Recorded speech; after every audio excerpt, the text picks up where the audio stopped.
This is my favorite time of the year, the Houston Livestock Show Rodeo. I'm a past chairman of the executive suite. I'm a lifetime member. I'm a lifetime committeeman. And I'm starting my 26th year as a volunteer outfit. Just like our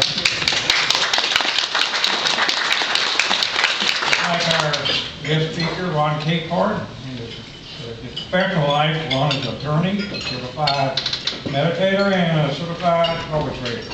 He is a fourth generation Texan and grew up on a family cow-calf ranch in North Texas. He and his family continue to raise horses, brahmas, crossbreed cattle, and the land his grandfather and uncles have owned since World War II.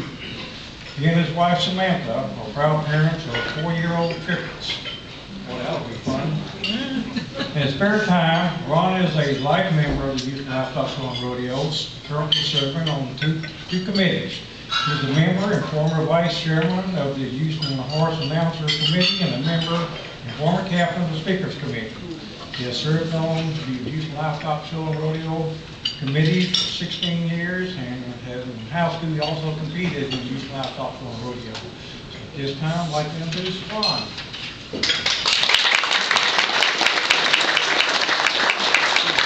Thank you, George.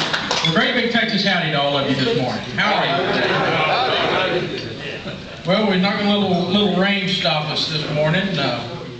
We never do at the rodeo. Well, it wouldn't be the rodeo if we didn't have a little rain, a little nice blue north that blow in sometime during our 20 days.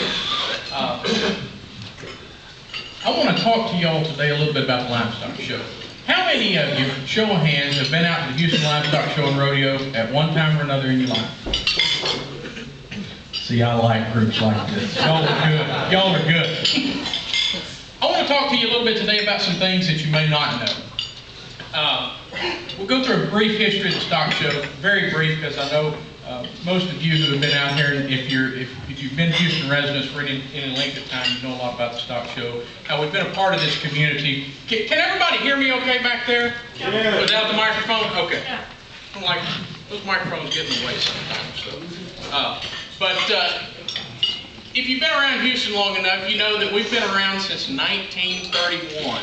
We've been a part of the Houston community. And we continue to grow each and every year. And so I want to talk to you a little bit today, even though we are sitting here in the fourth largest city in the United States, a large metropolitan area with very sophisticated folks and buildings and companies. The Old West is still alive and well in Texas. Let me get through this. That's just a little bit about me. I practice primarily in trucking, shipping, and energy litigation around Texas, and so I'm naturally tied here to the Houston area.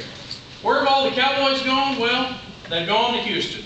Now, about a month ago, a little longer, cowboys and cowgirls in Hidalgo, Texas, 386 miles south of here, packed up their horses, loaded up their wagons, and started out on the Los Vaqueros trail ride, making their way to downtown Houston, Texas.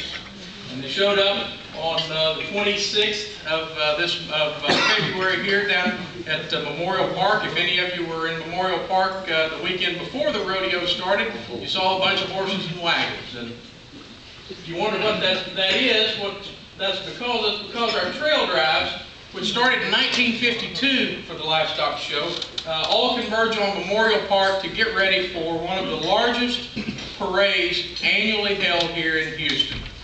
Now on Saturday morning, the 28th, we had about 500,000 people got up out of bed and got downtown Houston by 9 o'clock in the morning to come out and see the rodeo parade. And if you've not come out there, I'd encourage you, get your grandkids, get your kids, come on down there because it's a great day. You get to see some great events and you get to see all these horses and wagons. A little bit about our trail rides. I'm not going to go through all of these, but we have 13 rides that come in from around the state of Texas that converge on Houston. The longest one is the Los Vaqueros ride I was telling you about. They come from Hidalgo, Texas. They're our longest trail ride of 386 miles that they ride.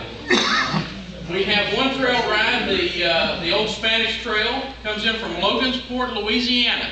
The only trail ride that originates outside the state of Texas. and they come in they're about 216 miles. This little map here shows you the trails that these trail drivers take, and for some of them, especially the guys on the Los Vaqueros, the Mission, and the OST, they're on the road for a long time. So several of them start out months in advance to get here in Houston to converge on and kick off our rodeo event and our 20 days here in Houston. Just a little bit about our history. In 1931, Houston, Texas, contrary to what some people might think, was not known as an international cattle market. Well, a group of Texas ranchers, South Texas ranchers, J.W. Sartwell and several other gentlemen, met down at the old Texas State Hotel downtown. As you can see, this is a early 1900s, the picture on the left, ad for the Texas State Hotel, noting that it has complimentary air conditioning. one of the first buildings in downtown Houston to be air conditioned, and that was one of their big pride and joy, the Texas State Hotel. The picture to the left, to the right, you see a little more recent view. Complete with construction pylons, and if you've been in downtown Houston, you know that that's a regular sight these days.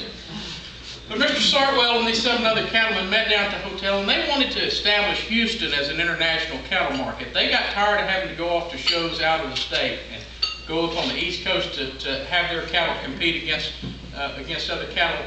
And so they met and they concocted this idea that they'd have themselves a fat stock show. And they would invite cattle producers from around the state, around the country, and around the world to come and compete against their South Texas cattle raised on saltgrass prairies, which they thought were the best cattle in the world. And so in 1932, anybody recognize this building? This is the old Democratic Convention Hall. And that's where we had our first rodeo. We were there from 1932 until 1936. In the old Democratic Convention Hall, and then to make way for the new Sam Houston Coliseum, we didn't have a show in 1937 because the new Coliseum was being built and the Democratic Convention Hall had been torn down. So we moved there, and we were there until 1966. What happened in 1966 in Houston, Texas? The 8th wonder of the world was built, the Astrodome. This is a little shot here from our 1958 show in the Sam Houston Coliseum, and then the eighth wonder of the world, the Astrodome, was built, and was proudly our home for 40 years. Those of us who've been around the stock show and remember the days of the Astrodome, we miss it a lot. Things have changed a lot since we were in the Astrodome. You know, a couple of interesting things about the Astrodome. When you look at it now, sitting right next to Reliance Stadium, it looks like this little bitty dwarfed thing. And you think, man, look what's happened in 40 years. It was the state of the art in 1966, one of the first domed stadiums in the world. And now look at, we're building this monster thing. But one thing that you don't see, though, about the Astrodome is that half of the Astrodome is underground. See, the rodeo arena in the Reliance Stadium is at ground level. You don't go down to get to the stadium. But in the Astrodome, you go down about 4 floors. And so if we raise the Astrodome up to where it was at ground level as well, it wouldn't be quite so dwarfed by the Reliance Stadium. In 1974, we started our first barbecue competition.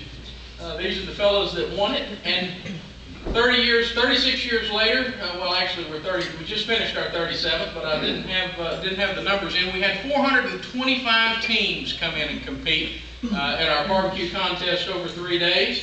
We had 221,000 people visit the barbecue cook-off in just 3 days. And I don't have the final numbers in for 2011, but I believe we broke our record of 221,000 again this year, so I suspect our number will be even higher.